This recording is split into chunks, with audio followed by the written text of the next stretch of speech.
On reparle maintenant d'un dossier complexe et polémique, celui des Réunionnais de la Creuse. Philippe Vital, bonjour. Vous êtes sociologue et vous étiez le président de la Commission nationale d'experts qui a travaillé pendant 2 ans pour faire la lumière sur ce dossier. Vous avez remis votre rapport en avril dernier à la ministre des Outre-mer. Avant de faire le point sur la situation actuelle, je propose de revoir le reportage de Pascal Coucy et Andrea Ballot qui avait été tourné en avril dernier à Paris. Regardez. 700 pages, plus d'1 kilo de papier, 2 ans de travail, des milliers de chiffres. Et derrière les mots, la souffrance de 2015 mineurs réunionnais. Ce rapport était très attendu, un constat factuel, mais aussi le tableau accablant d'une administration, celle de l'aide sociale à l'enfance, avec ses pratiques de notre âge à La Réunion, mais aussi en métropole. Avec ce plus de souffrance qui était celui de l'acculturation.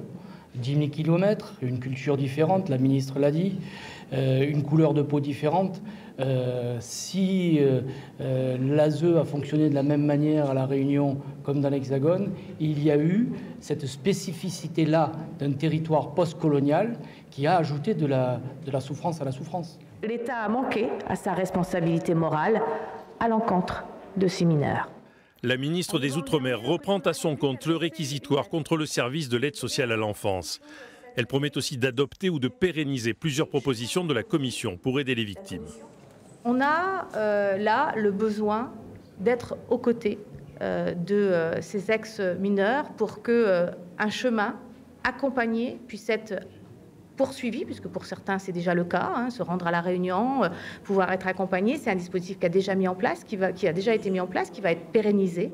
Les associations vont participer aux décisions au sein d'un comité de suivi. Si elles apprécient les progrès comme la création de lieux de mémoire, elles restent vigilantes. Nous allons travailler avec le ministère pour préparer tout ça. Nous allons suivre toutes ces propositions et surtout faire des propositions, nous aussi, au sein des associations, parce qu'il est vrai qu'il y a quand même des manquements à certains niveaux. Il y a une reconnaissance morale.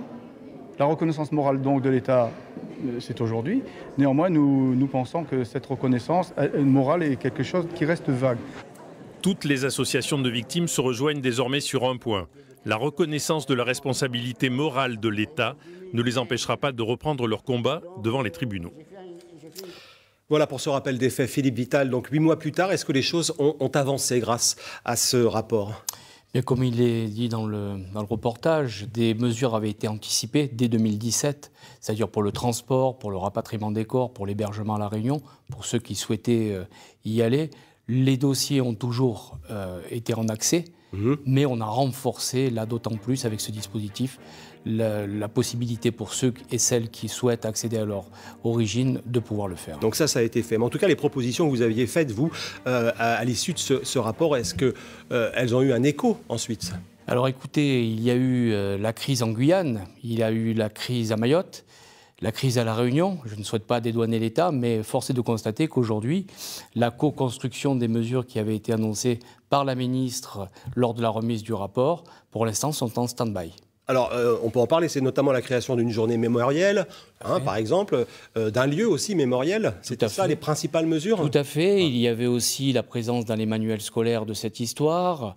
On avait été très ambitieux, puisqu'on avait dit que la France était le pays des droits de l'homme et qu'il fallait aussi qu'elle soit le pays des droits de l'enfant. On avait présenté là une proposition qui était la création ou de ministère ou de secrétariat d'État à l'enfance.